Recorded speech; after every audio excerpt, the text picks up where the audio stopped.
is it possible that I died? Like maybe I died. Welcome to the Dare to Share Challenge. I am so happy to have you with us and so excited as we have another amazing guest waiting in the wings to take to the stage and dare to share. If you've just stumbled across this show and you're wondering, dare to share? Dare to share what? What is this all about? This is part of a Real and the Raw Leaders movement. This is where leaders join me every single day and they dare to share their truth, their story, their vulnerability, so that you see the human behind a perception, so that you realize that you're not alone, so that we pull wide open the curtains, we remove all of the smoke and the mirrors, we drop the facades and we say, look, this is the human life. This is the human experience. This is evolution in real time. And if I can do it whilst navigating all of these things, whilst life is still lifing, so can you. So with that being said, welcome to the stage, Mary Ann. Hi, thank you so much for having me. I'm very excited. Very excited coming all the way from Canada. Yeah, all the way. All the way. The other side. I love it. Thank you so much. I think this is so cool. I love it. Thank you so much for joining us. I'm so happy to have you with us. And I would love to ask you, before we dive in, what made you say yes to joining this challenge? Because dare to share, it can be a little bit scary, right? A little bit like, I'm not sure about that. So what made you want to be part of this? I think that is like the best question. I think what I would hope that, as an entrepreneur myself, and, a lot of people, I speak all over the world. And when we stand on stages, I think we always see the outcome. And, I always say that we compare our outsides. We compare our insides to other people's outsides. And I think social media has really, really made us feel like we're inadequate. We see all these speakers on stages who are amazing and they tell you their success stories. And then we look at social media and we see the outsides of people and it makes our insides feel like, we beat ourselves up and we're like, I'm not there, or I haven't been there, or I'm not doing this.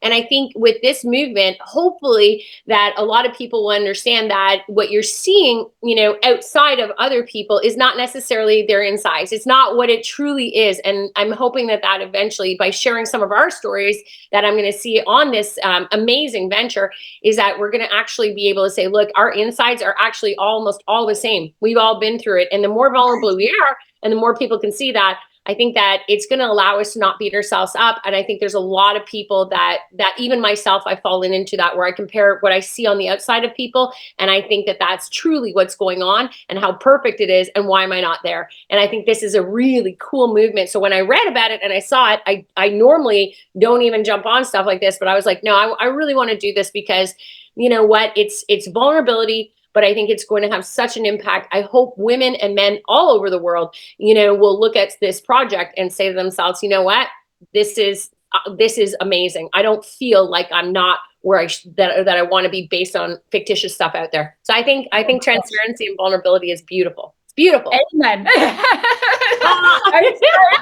I'm so here for all of that. And you've literally hit the nail on the head of this whole movement. It is all about that, instead of comparing our insides to someone else's outside, it's about dropping all of that and saying, like you just said, behind it all, we are all the same. We're all the same. And that for me is what this is all about. So I love that so much. Thank you for sharing that. That's awesome. I love it. That's great. Amazing. Okay. So before I ask you the two big questions today, we need to do a little check of what level of vulnerability you're willing to share with us today. So we have two choices. Okay. We have the stretchy, which is your hero's journey. It's your personal story of triumph and tribulations. It's the things that you've overcome and you've got to the other side and you now help others with your amazing lessons and experience. Or we have the extreme level, which is something that you're navigating, experiencing, working on behind the scenes right now that you haven't yet shared with your audience for whatever reason. Where do you want to take us today?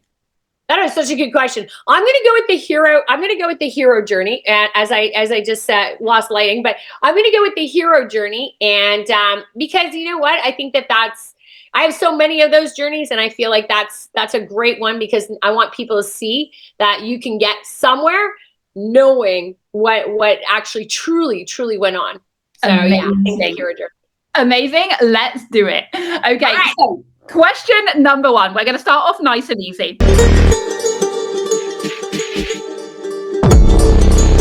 is what does being a real and a raw leader mean to you? And we're not just talking about in business, okay? We're talking about the human, the person, the individual behind the scenes who has an everyday life that you're living that maybe your community and your audience kind of forget. Right? They forget that we still do washing up, that we still have laundry to do, and making our beds and all this kind of everyday trivial stuff. But that real and that rawness, what does that mean and feel and look like to you in that life that you live behind the scenes? I think that's such an amazing question. I think that a real leader to me, or a raw leader to me, is somebody who, when you're looking at their life, and that they wake up and they're true to who they are. I think we're in a world, and I posted something the other day about this, is that we're in this world where, to be really truly who you are is, in my opinion, it's one of the bravest, courageous things that you can do as a leader. There's so many people that want to put you in a certain direction, or they want you to be a certain way. And myself, for example, I am a business coach. I'm very, very tough, and I'm strong, and I'm all of the above. And what a lot of people don't realize is that that doesn't mean my insides aren't soft. I'm like Jello. On the inside, I'm very sensitive. I'm very Jello, but on the outside, I can be very tough, because that's who I show up as a leader. But also, at the same token, my entire life, people have tried to change that aspect of me. And being a real leader is somebody who is able to say, you put other people first, but still maintain the authenticity of who you are. And really truly believe it. And if you're tough and you don't fit into the typical mold, I don't fit into the typical mold.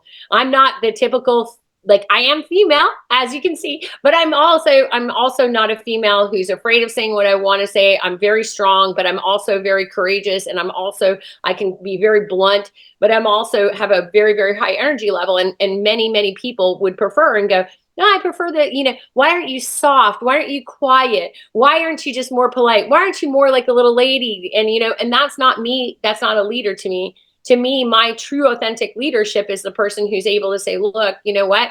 Be brave, be fearless, be okay with being whatever version of yourself you are, as long as you don't hurt other people. But as long, at the end of the day, be a very, very authentic leader. Be yourself and really connect with yourself and be true, and do not let other people mold you into who you want to be. And when you're that type of leader, you become what I call is like, you're a leader that people want to follow. When there's many people who try to be leadership, but because they're not authentically themselves, it's hard to follow them, because you're looking and you're going, is that really who you are? And, are you that person who behind the scenes, you're nothing like what we're seeing in front of the scenes? And to me, if you're authentically who you are and you're raw about it, you won't have everybody wanting to be in your leadership circle, but you'll have the right people in your leadership circle. So that's what I truly believe. And for me, myself, that's, my whole life I've been told everybody, and it's only recently that it's actually paid off, in the sense of, spending all these years just really believing that this is who I am. I'm not everybody's cup of tea, but I'm definitely a lot of people's cup of coffee. And, and that's, yeah. Doesn't kill you, makes you stronger. Stand a little taller. Not everybody's cup of tea, but I'm a lot of people's cup of coffee. And, realizing that the tea drinkers aren't my group, but the coffee drinkers, they're my group. And, and when you find that, you can really start to become a strong leader. And to me, it's like leadership is just really, being able to recognize at a high level of EQ, really recognizing what people need from you as a leader. And you have to be, do, have. You have to be it, do it, have it. Like, don't be a fake leader. So for me, the more authentic I am, and, of who I am, what you see on the outside is what you're getting that, the way I live my life is exactly how I lead people. And that's made it very easy for me to just kind of build and follow and get my tribe, because I'm not different. I don't say, do this, do this, do that. And I'm not being that person. I literally live what I preach as a leader.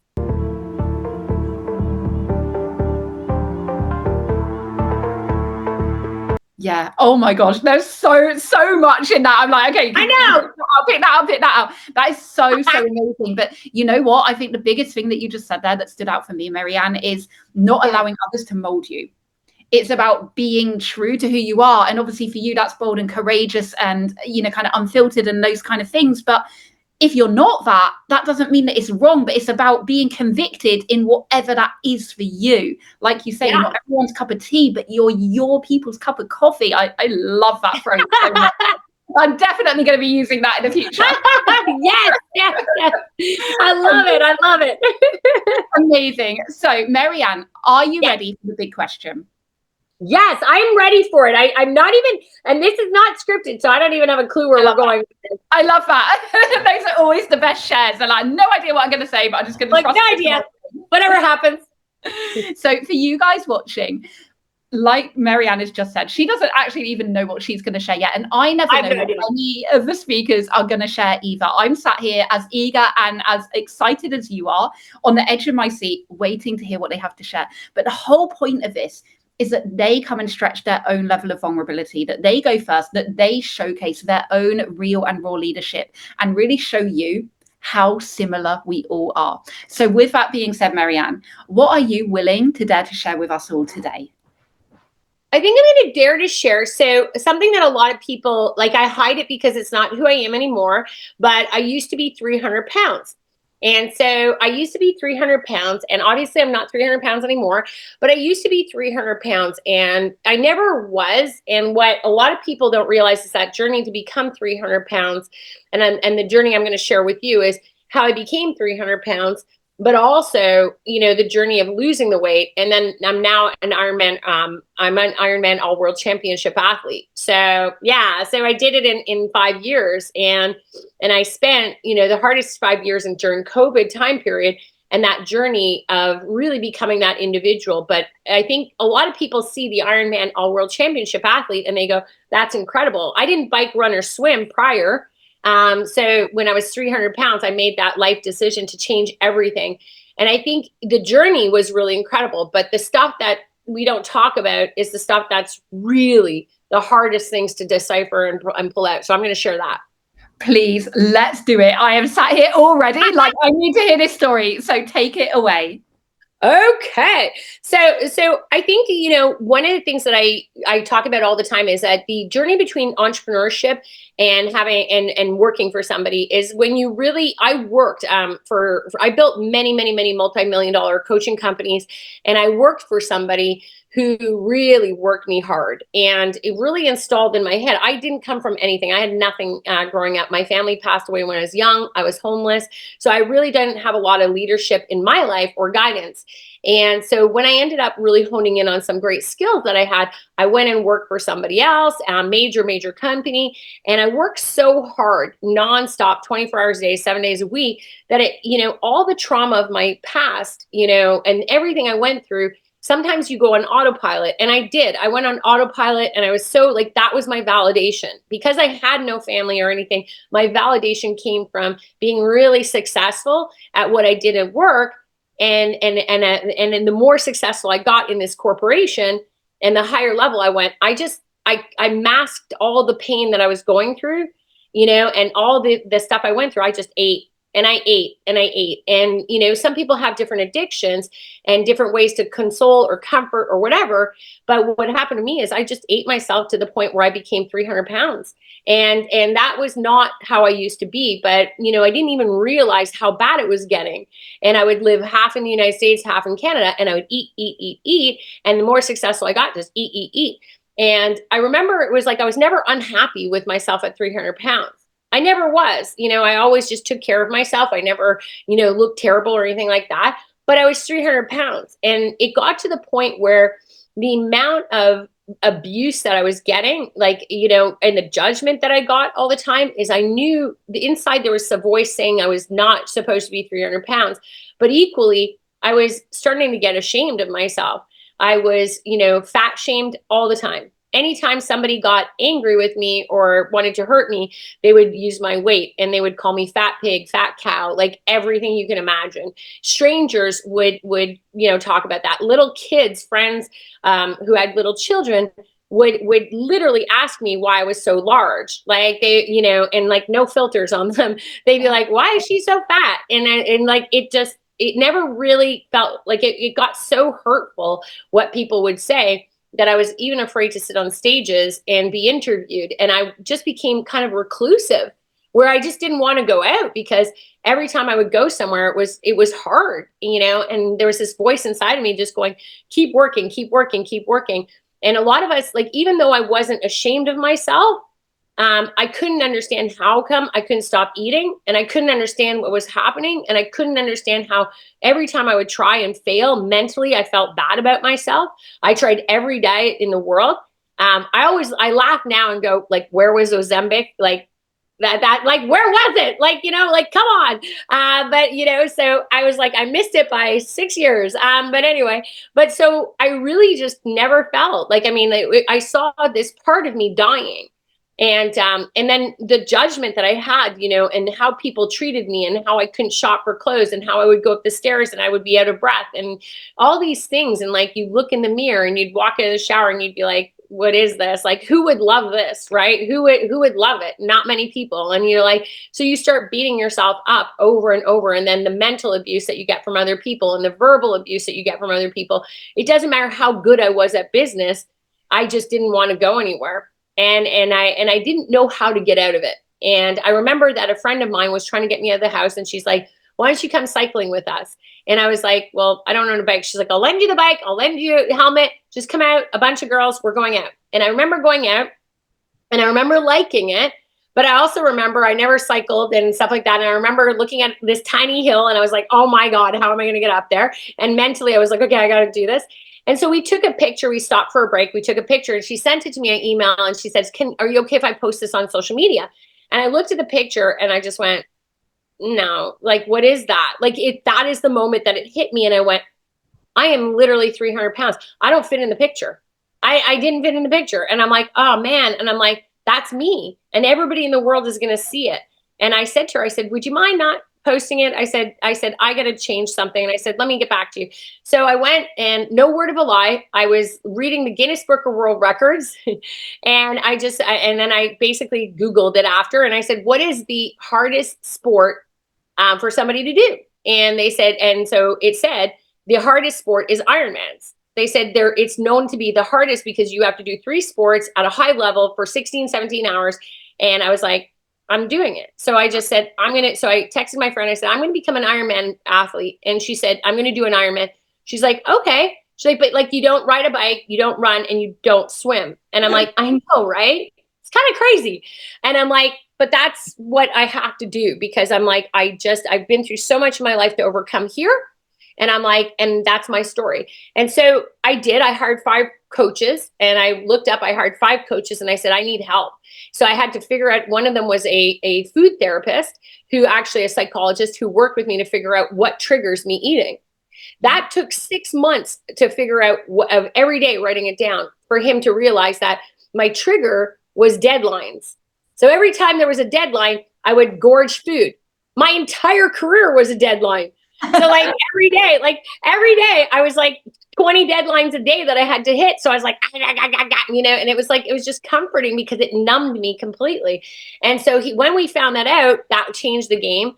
My other coaches, I had a yoga coach, I had a cycling coach, a running coach, and a swimming coach. And so we started working on things. And, I learned how to swim. I drowned several times in the pool. I drowned in a lake. My first race, my triathlon, I drowned in a lake because it was just nerve wracking. And I started off, and I remember just going, the first race that I did, I came in last, and I was like, okay, I can do this. And then I said, I can keep doing it. And then I worked hard for about 2 years, lost a big amount of weight, learned how to do everything. Mentally, there were days where I would say, when you're 300 pounds and you're surrounded by training groups that are like, they're physically totally in shape, and you're the last at everything, I changed my mindset and just started looking, because I would cry all the time. And I'm strong, but I would cry all the time and be like, how did I let myself get here? And when you have to lose 150 pounds, you sit back and you're like, when is this ever going to end? You're like, how the road is so hard and so daunting. And I made a mental commitment and said, I'm never going back here. Like, I've got to mentally, until I reach it. There's no cheat days. There's no days off. There's nothing. You can't drink bad stuff. You can't have anything bad. You can't eat bad. You must be clean. You must be amazing. You must be focused until you hit the destination of doing an Ironman, a full Ironman. You do not get permission to change. You must stay this course. And that meant every day pushing 16 hours of workouts a week, meal planning, everything. I call it an exorcism every single day for 2 years. Every day, I invested a lot of money into coaches and coaching and mindset. And I literally was working a very stressful career because I left that career. So in the middle of all of this, I left the career. I went through a really, really hard time there because I had to walk away from my income and everything, and I had to start all over. So that extra stress happened. So I opened my own business, my own coaching company. And then I was like, okay. And I was doing everything. And then COVID hit. And so when COVID hit, my Ironman was supposed to be 1 year into COVID. And so I was like, what am I going to do? They shut down our pools in our country, no pools, no nothing. So it was winter and I needed to train for the pools. So I was supposed to do Ironman Tulsa in May. It actually was November, and then they delayed it to May. And so I was like, okay, it was peak COVID. And in Canada, we shut down all of our pools. So I reached out to a client and I said, you have an indoor pool? He says, well, I don't live in that house anymore. He says, it's in a gazebo. Now it's minus 25 degrees outside. Just think of that. So it's negative 25, which is freezing, snow up to your eyeballs. And he says, it's in a gazebo. It's not heated. He says, but there's water in it. And I'm like, okay. So I put on 2 wetsuits, heart rate monitor. I went down because we had no pools. So I basically was like, okay, I'll do this. And I did 15 minutes at a time in ice water, and then would get out, bring the heart rate back, warm up, get back in, do more. And I did that. Like, that was my training. I didn't quit. Like, that was the hardest thing I ever did, because putting your face in and your body in ice, freezing cold water is like, it's dangerous, but it also like you can't breathe. So I tried so hard, and I never quit on that. And then I set up indoor cycling, and then I would go out in minus 25 degree weather, and I would run through the snow with cleats on. And I was like, I will do whatever it takes I would go into grocery stores, warm up for 10 minutes, go outside and run, because our gyms were closed too. And I just said to myself, to my clients, I said, I won't quit. Like, I will not quit. I said, I will not quit. And it had to be the mental game that I put myself through. And again, if you don't think I cried every day, I cried. There were days where I would wake up and be like, I don't want to do this. And I'm like, I can't. And I'm like, and then even though the weight was coming off, I had every obstacle because of COVID being thrown at me. And I'm going, what am I going to do here? And, the fact is that when I was going, because of all the training that our gyms closed and everything, and because of COVID, I had to make a decision. If I was going to Tulsa, Oklahoma, which is a red state, our country, I couldn't bring anybody. If I do this journey, I couldn't put other lives at risk. So I had to go completely by myself to my first big Ironman. That's, for those people who don't know, that's 16 hours. That's like three miles of swimming. That's like 113 miles on a bike in hard conditions. And then a marathon after 26.2 miles. I was like, I have to do this. I said, I have to do this. And so I'm like, I can't not do it. I didn't come this far, and I have to do this. And I'm like, leave everybody behind, scared, going to a different country in the middle of COVID. I didn't not want to do it. And so I basically said, okay, I'm going to do this. And so after all the training and everything, and I didn't know, because the training wasn't at the best level. It was the best I could do. Yeah. And I remember just saying, I'm just going to go. And I remember going to the airport, and I remember just crying my eyes out, going, I'm going to another country. I'm about to do a race that people die in. And I'm going during a time period where COVID is here. And I'm like, I have to do it though, because this was my goal. This is my goal. I cannot freaking quit on myself, because that's all that matters to me. And I didn't do all this for that. And I remember just going, and I was so scared, and I checked into a house because I didn't want to stay in a hotel. And when I showed up in Tulsa, it was different because nobody was wearing masks. Because I'm like, what is this? It was very different than Canada. So I was terrified to get COVID, because I was told if you get COVID, you're going to die. So I was terrified. And of course, even on the plane, I had 3 masks on, and like everybody was like, nobody was breathing on each other. And I was like, people were fighting in airports, and I was like very, very scared. And so when I landed in Tulsa and I looked at the course, I started training on it and stuff like that. And then my race came, and I remember just going like, I'm by myself and I could die. And I don't know what's going to happen. It's your first Ironman. It's the scariest shit you've ever done. So I basically, I showed up, I went. and I did the swim, which is in one of the hardest conditions that I've ever swam in. And I ended up making it through the swim, which was like, I was like, okay, I didn't die. And I'm like, so then I got onto my bike. Yeah, I was like, bonus. And so then I got onto my bike and I was like, and so I started cycling, and I'm a great cyclist because I trained when I was 300 pounds. So my legs are very strong. And so I didn't realize that would happen, but I'm an excellent cyclist. So I actually just did amazing on the bike ride. And I was like, you're kidding. Like, so here I am. Now I met Mike Riley. He's like the guy who announces you across the finish line. And I was like, okay. And I'm like, I met him and he says, I'm going to call you out. He goes, because you lost 150 pounds. You're here. Now you remember I'm in USA and I'm from Canada. So there's no Canadians that have traveled in a long time. And so, because it's COVID. And so I was like, all right. So I had my special needs bag, it's called, with my Canadian flag and all sorts of stuff in it in case I finished. And so when I was done the bike ride, I was transitioning into running. I actually was on the ground and I was sitting, putting on my running shoes. A guy came around the corner, tripped over me with his bike and put his elbow right into my stomach. And he ruptured it. So I was like, it was my fault because I shouldn't have been sitting on the ground. So I will say that I shouldn't have been sitting on the ground. Equally, because when you're coming off of your 112 or 113 miles of bike riding, your head's not there. So you're not looking for people. So me sitting around the corner, putting on my running shoes, that was a mistake. First timer mistake. He fell. So I didn't realize the damage. So I got up. It hurt, but I got up. I said, now I got to run 26.2 miles. And it was a heat wave. And I'm like, I can do this. So in a heat wave, and I started running. And then all of a sudden it was like, oh, I'm cramping a bit. So like after 1 mile, so I took a drink and it didn't go down. It came right back up. And I was like, what is this? And then all of a sudden my stomach started swelling. And then next thing you know, I had this giant swelling happening in my stomach. I couldn't take on fluid. And so the race emergency crew saw this and they're like, I don't think you're going to be able to do it. It's a heat wave. You're going to have to stop. And I'm like, I came from Canada. I have people back home cheering me on. It's what I do for a living. And I have been through hell in my life with parents dying, being homeless. Like I've eaten food out of garbage dumpsters. And I'm like, and I have been through everything in my life. And I'm like, I am finishing this race or I am going to be pulled off the course because it's impossible physically. But right now I can walk. And I'm like, and I'll figure this out. Maybe I can run a mile, walk a mile. I don't know, but I got to at least try.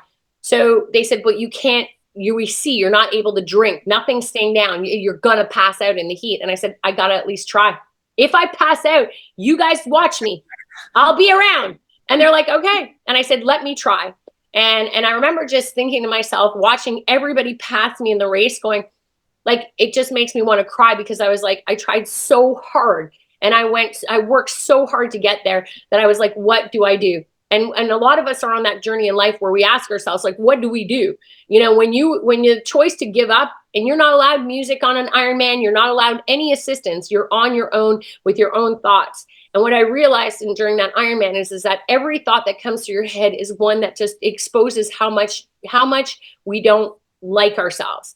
And that's what you don't realize. When you don't get music and you have to do it all on your own, every thought is like, you were 300 pounds. You're never going to do this. I told you couldn't do this. Quitting is easier. Give up, Marianne. You don't need to do this. Quit. Everybody will understand you're injured. Loser, give up. Like everything that comes to your head is, oh, this is happening because you're not a nice person. This is like every thought that will tell you, every bad thought that you think, which exists in all of us when we're in our darkest moments, all those thoughts about how horrible or how we don't deserve something, it comes up in our head. And I remember just going through it and just being like every moment, every mile, every person that passed me, I had to look at everything. And I just was like, you had to fight it. Every step had to fight what was going through my head. So I tried to run a bit and then I'd walk a bit. And I tried to run a bit and I tried to walk a bit. There were moments where I went into the outhouse and now I did great on the swim and great on the bike ride. So I had a good chunk of time. I knew I could possibly do this, but I was like, it would take everything. There were moments where I would be in the outhouse crying from the pain. I didn't want the organizers to see, so I would hide in the outhouse and I would just keel over crying, just going, I feel like I could die, but I can't quit. I got to show everybody that really, really, really, really, really has to dig deep. I have to show them that, you know, you don't come so far in life to give up. You got to keep pushing because sometimes that's what it takes. And so I just kept pushing. and pushing, and then I would try walking faster, and then I would just push through the pain, and I tried everything I could, and people would like, you can do this, you can do this, and I was watching everybody pass me. And I remember I was coming to the special needs bag, and that means that there was a little bit of time, like I was only about 4 to 5 miles left, and I was at this point, the pain was so bad, so bad. I can't, like, my stomach was like ruptured, everything, like I was going, I had no fluid. I was literally delusional almost. And I remember just going, my mom had passed away when I was young. And I remember just thinking to myself, I do believe that she is like my guardian angel. And I remember like, there's always eagles. Okay. So every time I go to a race, there's these eagles that fly above me. And I'm like, and I get so emotional on that. But I remember just looking and there was this giant eagle on the path. And I was like looking around because I thought, is it possible that I died? Like maybe I died and this is just an eagle, like, cause like it's a giant eagle right in front of me. And I'm going, what the hell is this? Right. I'm like, and I'm looking around, there's no other runners. And I'm like, this could be death. This could be death. Anyway, so I look back again, and we're not allowed cameras or anything, so I couldn't take pictures or music. And then I look back and the eagle was gone. It ended up that many people saw the eagles. So it wasn't totally crazy. So anyway, so I sat there and I looked at the eagle and I was like, okay. And then it was gone. And then I thought, okay, so I reached into my special needs bag, and there was a Canada shirt, and then there was a Canada flag. And I remember just going, I got like 4 or 5 miles to go. And I got enough time that if I don't stop, I could do this. And I'm like, and I will be an Ironman officially. And I'm like, I gotta do it. I gotta freaking do it.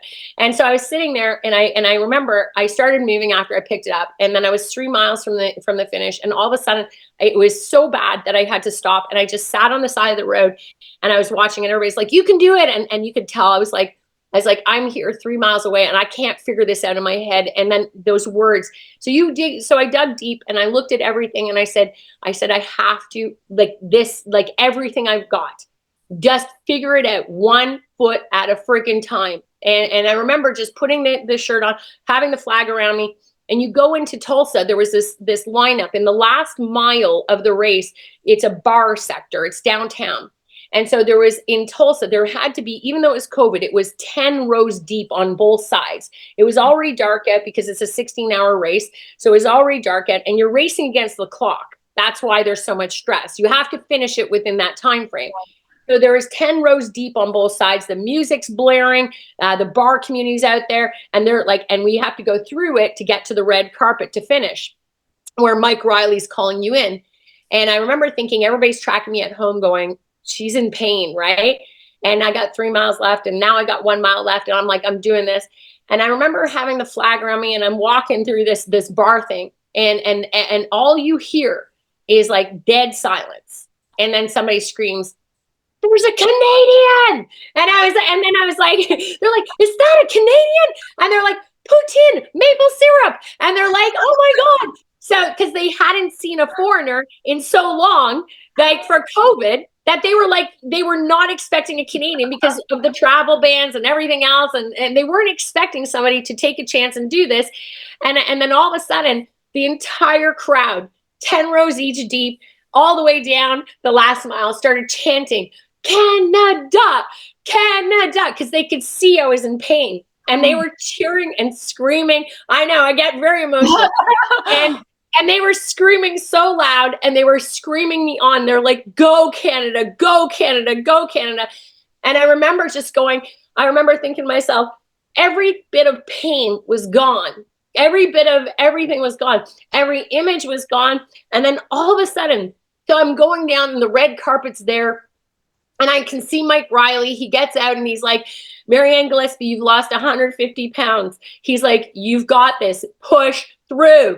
And I remember going down the red carpet, and I remember just thinking to myself, it was like that weird moment in the person's life where you sit there, and this 300-pound girl who went through so much, being 300 pounds, and all the fat shaming and all the stuff I've been through in my life, that people didn't understand how I became 300 pounds. They didn't get it. They just assume I ate so much and I was out of shape and whatever. I was 300 pounds because my life was really hard, and I worked through it, and I comforted myself. I wasn't a bad person. I just gained a lot of weight. And that 300-pound girl who had been through so much, who I'm so grateful. Like, I'm so grateful that she was part of my life. But it was at that moment that she had to go. And when I crossed over that finish line, it's so hard to say, but when I crossed over that finish line, I said goodbye to her. And I said, I saw her and I was like, thank you. I was like, thank you, because I don't regret her. And I'm like, thank you, because you gave me so much courage and you gave me so much strength and you took me through so much. But it's time to say goodbye. And I'm like, it's time to say goodbye to you, but also to be grateful for you, to not hate who I was, to not respect the journey. And when I crossed over, it was like a caterpillar becoming a butterfly. And I saw that moment and I saw her and I just looked up and I went, thank you so much. And Mike Riley said, you are an Ironman, Marianne. And I said, yeah, I'm a butterfly.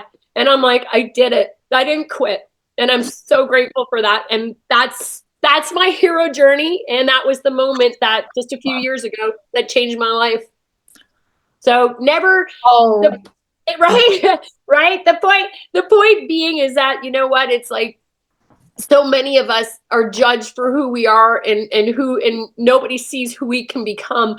And sometimes, you fast forward to today, which is only 3 years later, and I'm an Ironman World Championship athlete. I qualified for Worlds. I went there. I'm there. I inspire all my clients, people around the world. And I think the best thing about that is that, when you know that there is a moment that you can transition from whoever you want to become and who you are today, it's okay to be grateful for that person you are today, even if the person is not the best version of yourself. You have to be grateful for that person. And I learned to love that person. And there are days where I miss that person because they were so much stronger than me. Mm-hmm. And, at that moment and what they went through to get there. And so that version is like, it's just, I'm happy. I'm very proud of it. But I will say to everybody is like, you have to believe in who you want to become, and you have to be willing to test the universe and every obstacle that comes in your way. You have to fight it hard. And the only person that's going to fight it is yourself. Nobody else was there on the race pushing me through, nobody else. And the universe gave me a lot of roadblocks that moment to say, do you want this? Are you ready to truly say goodbye to that person and become the person that you want to become the next phase of your life? And this is the battles that we as human beings go through.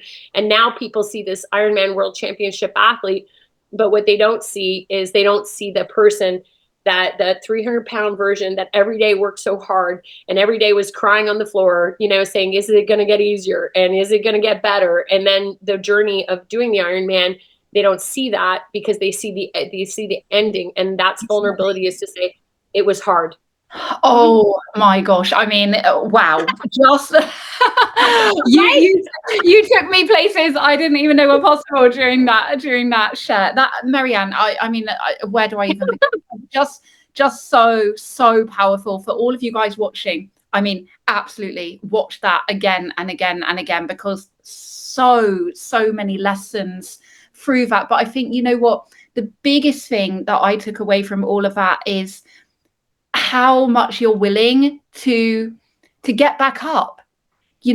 We talk a lot in the entrepreneurial world about failure, and it's not about the failure, it's about how much you get back up. But at times, there are times where you're like, I just can't, I haven't got it in me anymore, I've done it too much. But when you're sat there at that moment, 1 mile from that finish line, and you're like, I've just got to, like, there's no other choice. I didn't come this far to get this far. I mean, that for me is the biggest lesson. But there are so many, and I really, really want to thank you for your time and for your true vulnerability in sharing that with us all. And just honestly, I'm blown away by that share. Really so powerful. Well, I hope it inspires a lot of people who, when you're on that journey, it's like, sometimes we talk a lot about our business journeys and how important they are, but it's also, so many people, because I've lived in the larger side and I've lived on the super ultra fit side. And I would say the most fun that I ever have is really just seeing people who are where I was when I started, and just being able to say, you know what, you got this, man. You got it. Yeah. Like, you got it. You're going to be fine. Like, just believe and stay in the path, and never, ever, ever, ever listen to the voices in your head telling you that, beat them over and over and over again. And eventually they go away. So you can always believe in yourself. Absolutely. Oh, Marianne, can you please tell everyone where they can find you and how they can get into this incredible world of yours? Oh, thank you so much. So yeah, so you can find me. The only place that I'm really active, I have a lot of profiles and stuff, but the only place that you'll actually be able to communicate with me, because I'm on it, is my Instagram, which is redapple_coaching. And that is actually where I play. That's where I live. That's where my client successes are. But that's also where you'll see snapshots of, I do about 6 or 7 Ironmans a year. I do my next one's in like a week and a half, like 12 days. So I'm like, you know what? So you'll see it there. And, and if anybody ever needs anything, or even just needs to talk, just send a message.